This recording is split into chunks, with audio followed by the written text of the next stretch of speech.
The sharp sound of a slap echoed through the restaurant. The old man staggered, his tray slipping from his hands as he fell to the floor. Gasps filled the room, and no one knew that in a few minutes, this same man would own their silence.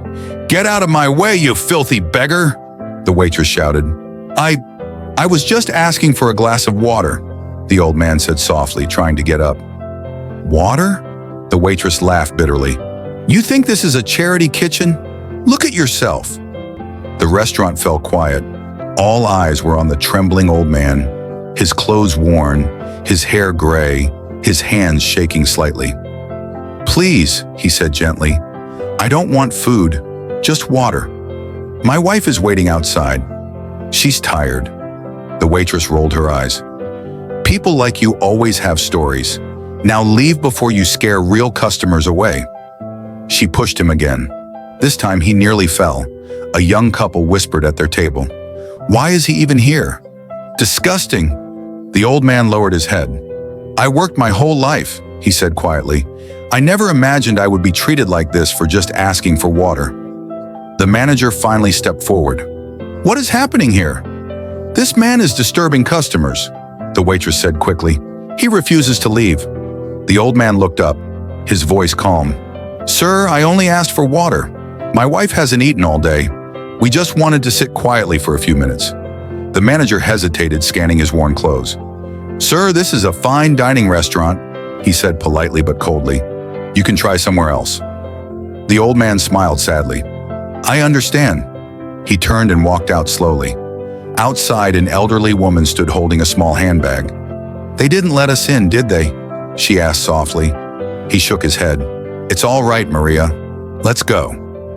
But what no one knew was that the man they just humiliated was the owner of half the buildings on that street.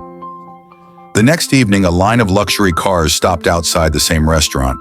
Men in suits stepped out first. Then the same old man appeared, but now in a tailored black coat, holding his wife's arm. The manager rushed forward. "Good evening, sir. Welcome." The old man looked around calmly. "Is this the restaurant where a glass of water is too expensive for dignity?" The manager froze. He handed him a card. It read, "Daniel Wright, founder, Wright Urban Holdings." The manager's face drained of color. "This restaurant," Daniel continued slowly, "is built on land owned by my company." Silence fell like a heavy curtain. Daniel turned to the waitress, who stood pale and shaking. "When I was young," he said, "I washed dishes. I cleaned floors. I was ignored, mocked, and pushed aside." He paused. The pain wasn't hunger. It was being treated like I was invisible. He looked around the restaurant. "Respect is not something you give based on clothes, money, or status." He gently held his wife's hand. "Tonight, I don't want revenge. I want change." The manager bowed his head. "You have my word, sir." Daniel smiled faintly. "Good. Then tonight, we will dine here." As they walked in, the restaurant felt different, quieter, warmer, wiser, and the waitress stood still, learning a lesson she would never forget. End message. Because true class is not in what you wear, it's in how you treat others. If you believe respect should never depend on appearance, leave a heart,